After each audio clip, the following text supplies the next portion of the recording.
7월 10일 월요일입니다. 갈라디아서 4장 1절로 31절 말씀. 때가 참회라는 제목입니다. 때가 참회. 이 갈라디아 교회는 사도 바울이 1차 전도 여행을 할 때 세운 교회들이에요.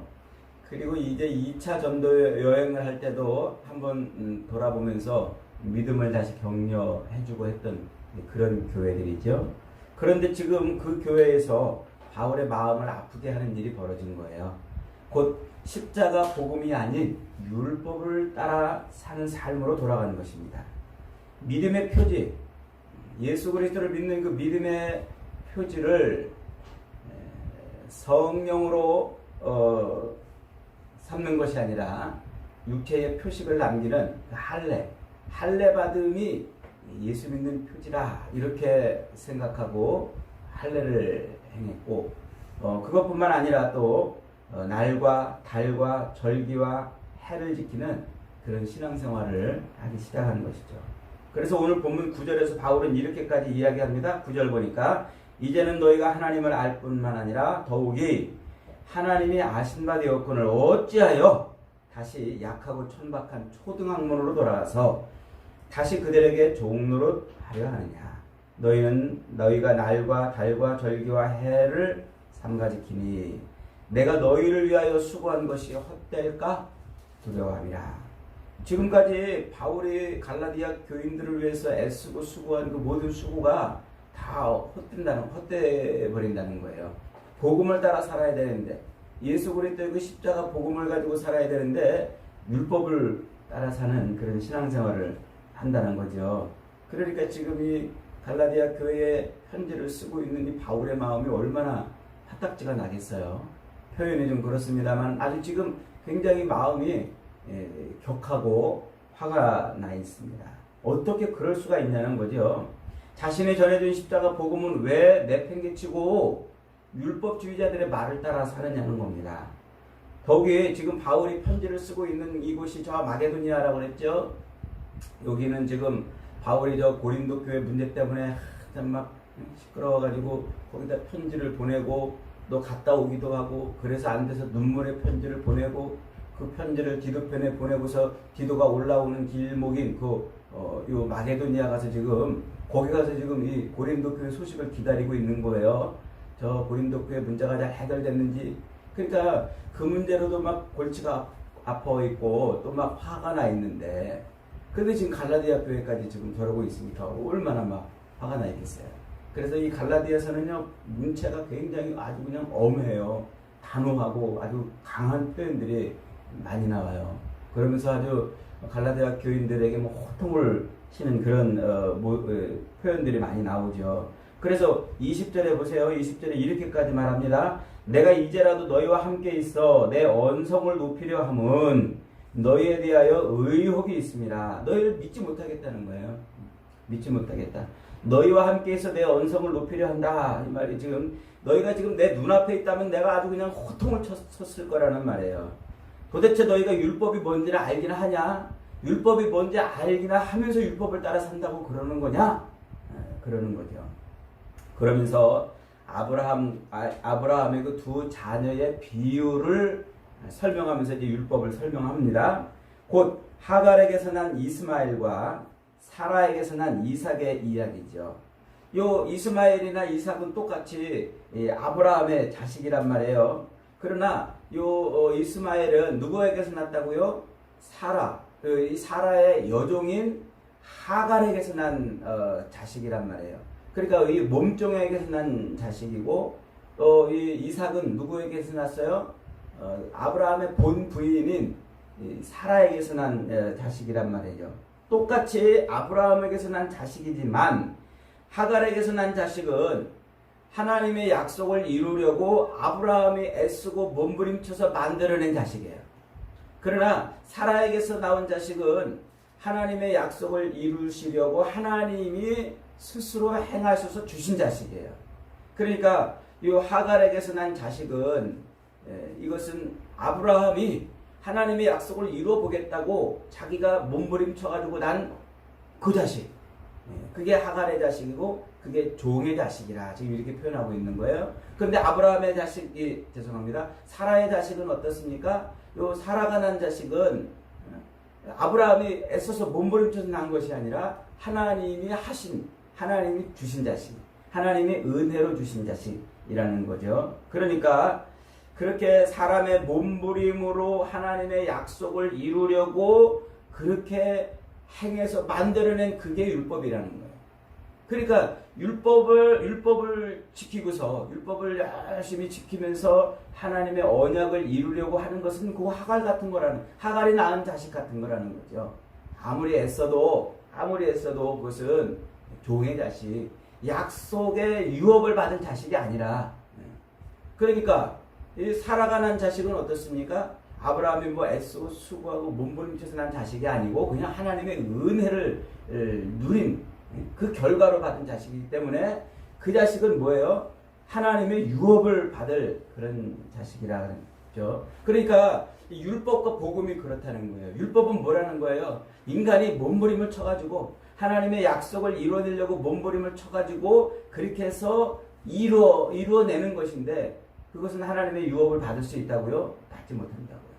오직 하나님이 은혜로 주신 그리스도, 은혜로 주신 예수 그리스도, 그 예수 그리스도를 통해서만 이 하나님의 유업을 받을 수 있다.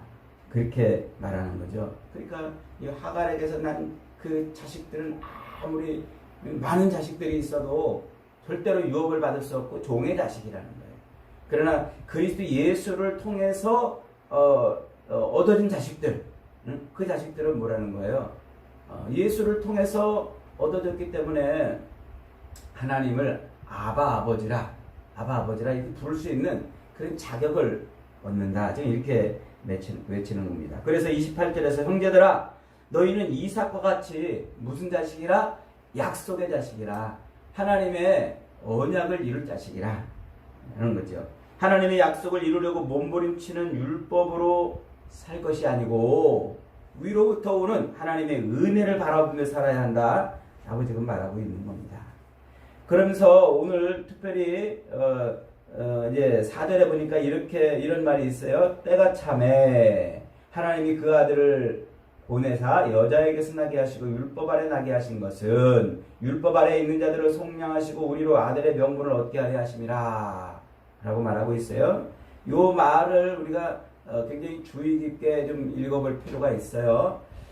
요 지금 사도 바울이 쓰고 있는 이 갈라디아서를 쓰고 있는 요 때는 이제 고린도 교회를 방문하기 전입니다.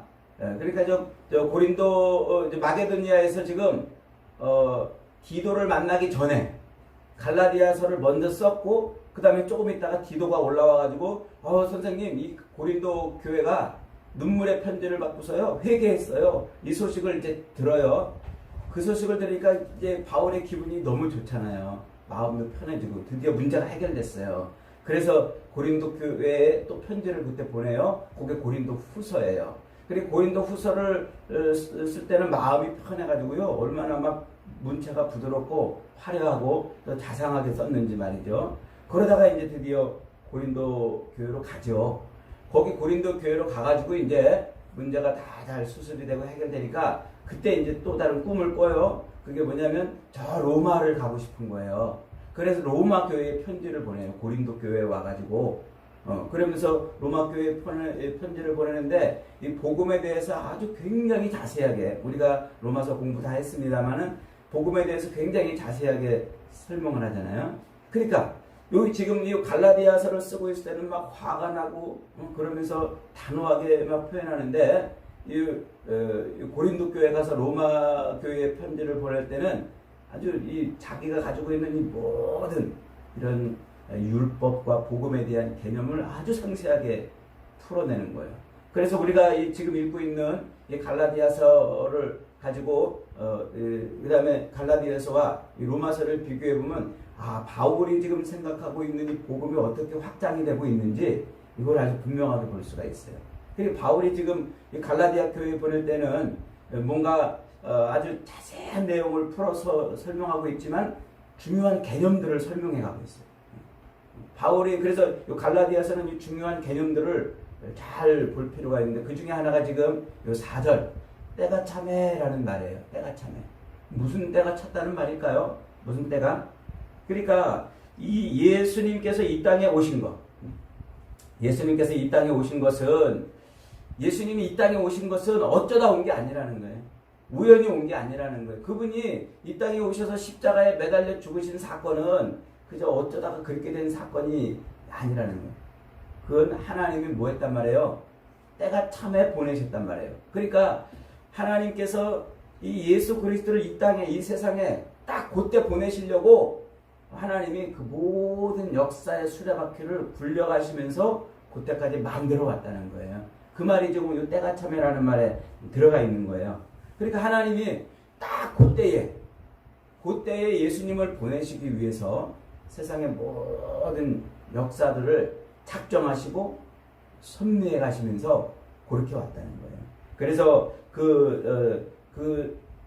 하나님이 예수 그리스도를 보내신 그때, 그 정확하게 맞춰진 그 때가 언제냐면 크게 이제 우리가 지정학적인 위치, 그게 이제 예수님이 오신 곳이 어디죠? 저 갈릴리 나사렛이잖아요. 그 나사렛이라는 그 동네 하필이면 왜 거기로 왔냐는 거예요. 그게 우연히 온 게 아니라는 거죠. 그 나사렛이라는 나사렛이라는 요 용어도 나제르라는 말에서 이제 왔는데 나중에 제가 한번 다시 설명을 좀 해보겠습니다. 오늘은 시간이 부족하니까. 그러니까 거기가 지금 이 나사렛이 어디냐면은 지정학적으로 굉장히 중요한 곳이에요. 여기는 저 밑에 아프리카 대륙, 이집트며 그 밑에 뭐 케냐며 수단이며 이런 아프리카 대륙 있죠? 그 아프리카 대륙이 북쪽으로 올라올 때 만나는 지나가는 통로입니다. 그래서 바벨론하고 이집트랑 싸울 때 거기서 싸움을 했잖아요. 그 다음에 또 이 오른쪽에 페르시아나 또 바벨론이나 이런 세력이 유럽 쪽으로 건너가려면 반드시 거기를 통과해야 되는 거예요. 그리고 저 위쪽에 있는 세력, 지금 터키나 뭐 아르메니아 이쪽에 있는 그 위쪽에 북방 세력이 남쪽으로 내려가려면 또 거기를 지나가야 되는 거예요. 그리고 또 유럽에 있는 그런 세력이 또 이 동방으로 넘어오려면 또 거기를 지나가야 되는 거예요. 그러니까 거기는 지정학적으로 굉장히 아주 중요한, 그래서 모든 전쟁이 다 거기서 시작이 됐어요. 그리고 전쟁이 나면 항상 거기로 연결이 됐어요. 그러니까 전쟁터 한복판에 오신 거예요. 예수님이. 전쟁터 한복판. 그래서 오늘날도 성경학자들이 아마 이제 이 세계 3차 대전이 일어나면 거기서 일어날 것이다, 이렇게 이제 예측을 하죠. 또 하필이면 거기가 이제 그 지역 이름이 아마겟돈이에요. 하르무깃도 요한계시록에 나오잖아요. 그 아마겟돈이라는 말이 히브리 말로 하르무깃도, 무깃도의 언덕이라는 말이죠. 옛날에 그 요시야 왕이 요 이집트랑 싸우다가 죽은 이제 그곳인데, 그곳이 이제 마지막 전쟁이 일어날 곳이라고 이렇게 이제 봅니다. 어쨌든 예수님은 이제 어디 오셨다고요? 전쟁터 한복판에 오셨다고요. 요게 요한계시록에 가면은 자세하게 이제 설명이 돼요. 왜 예수님이 오신 게 전쟁터 한복판이 되었는지.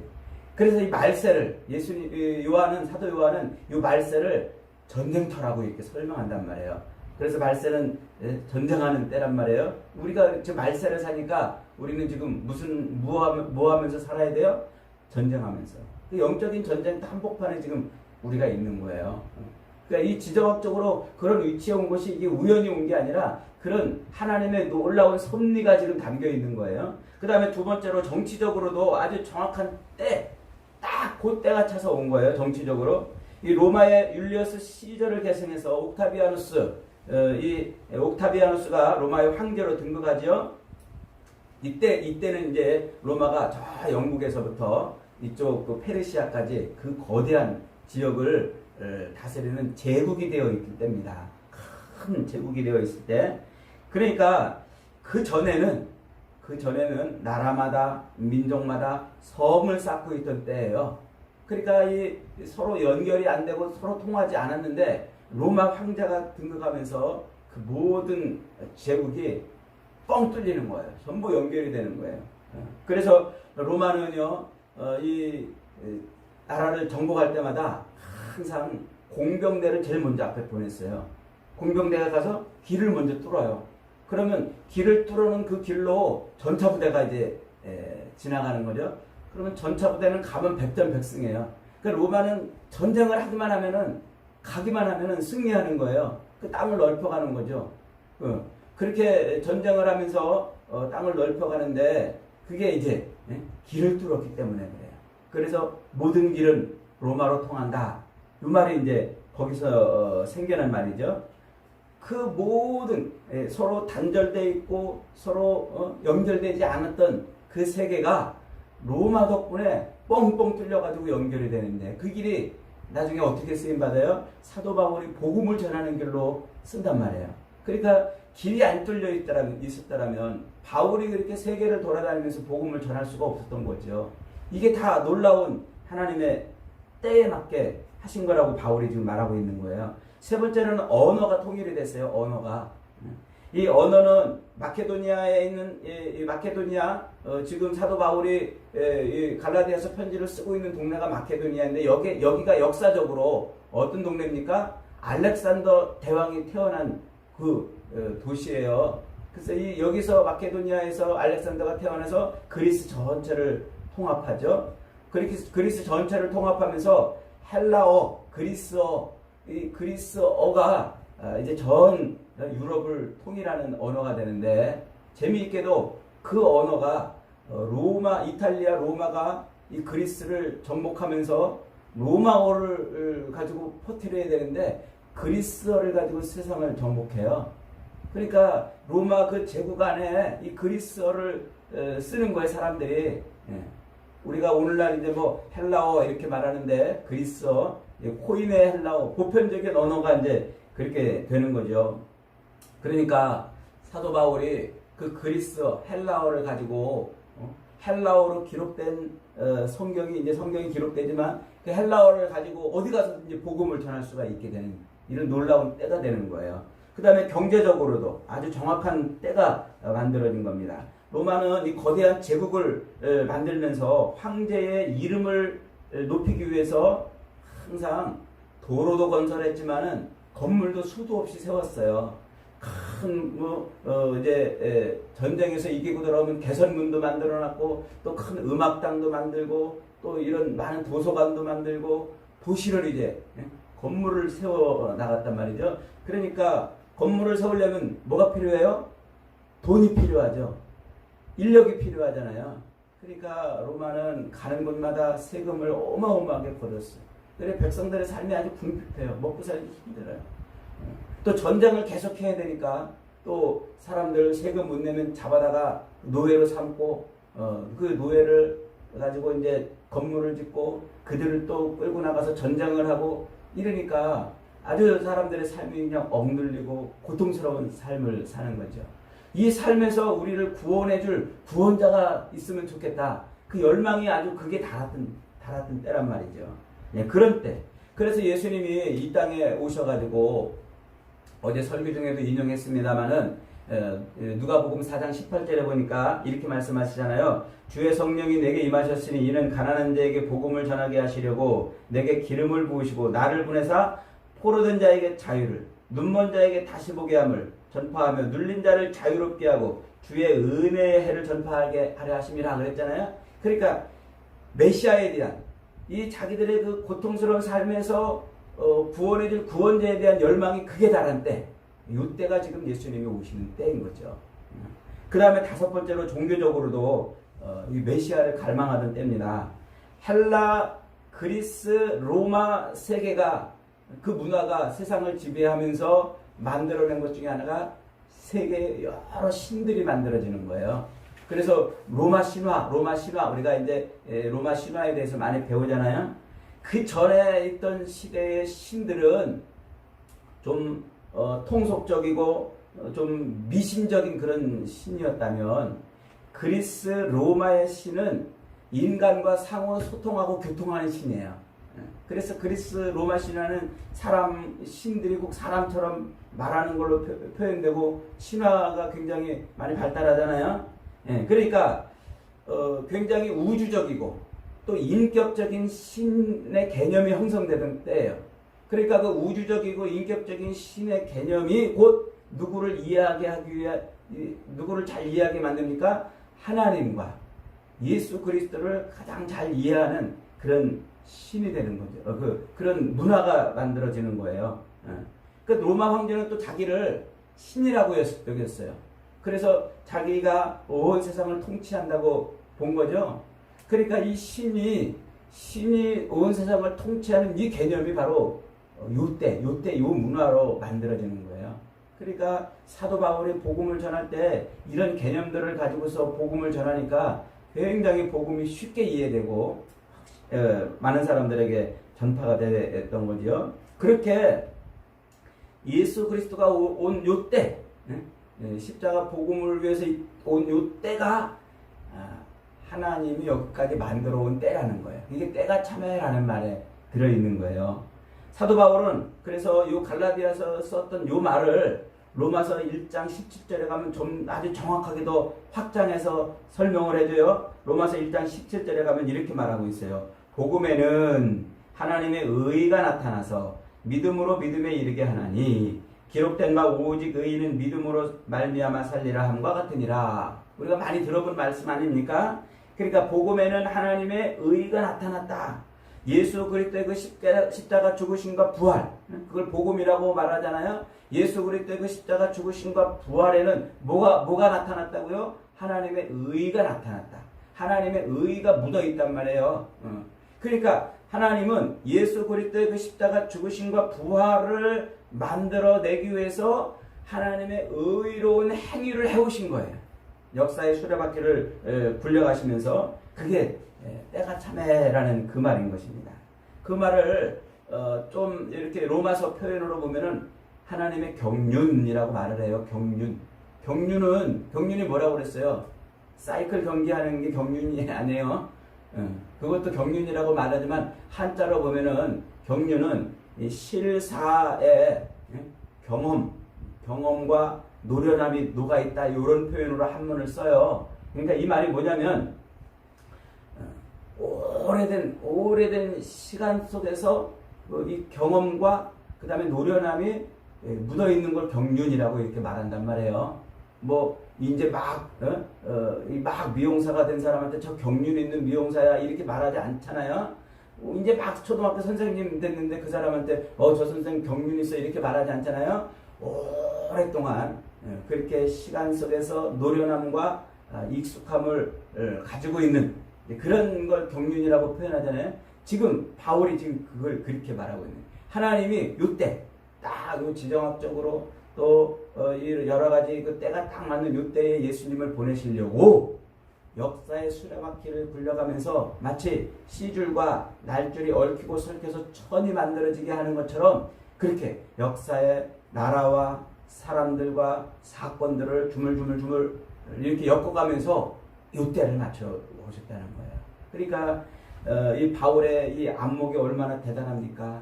세상 역사를 이렇게 바라볼 수 있는 눈을 우리에게 제공해 준 거죠. 그러니까 여러분 세상에서 벌어지는 일들이 이게 다 어쩌다 일어나는 일이 아니고 우연히 일어나는 일이 아닌 거예요. 하나님이 뭐 하시려고 그 아들 예수 그리스도를 이 땅에 보내시고 그를 통해서 하나님의 구원을 이루고 또 마지막 이 땅에 예수님이 재림하실 때까지 하나님의 백성들을 모으시기 위해서 지금도 하나님 뭐 하시는 거예요? 지금도 세상의 모든 역사를 주물러 가신단 말이에요. 저 미국이 저렇게 강성해지는 것도, 저 소련이 러시아가 우크라이나를 공격하는 전쟁이 일어나는 것도, 또 이런 수많은 나라들이 자기들의 이런 많은 어떤 철학과 사상과 생각을 가지고 이런 국제 질서를 만들어가는 이게 겉으로 볼 때는 그게 다 어떻게 우연히 되는 것 같고 어쩌다 되는 것 같고 왜 그런지 모르는 일들이지만 이게 하나님의 관점으로 보면 지금 바울이 말하는 이 하나님의 경륜의 관점으로 보면 하나님이 다 그것을 주무르고 계시다는 겁니다. 여러분 이것이 오늘 우리가 가져야 될 믿음의 눈인 거예요. 세상의 모든 일들을 이게 어쩌다가 일어나는 일이 아니고 우연히 벌어지는 일이 아님을 믿으시기 바랍니다. 지금 우리의 삶이 그렇다는 거예요.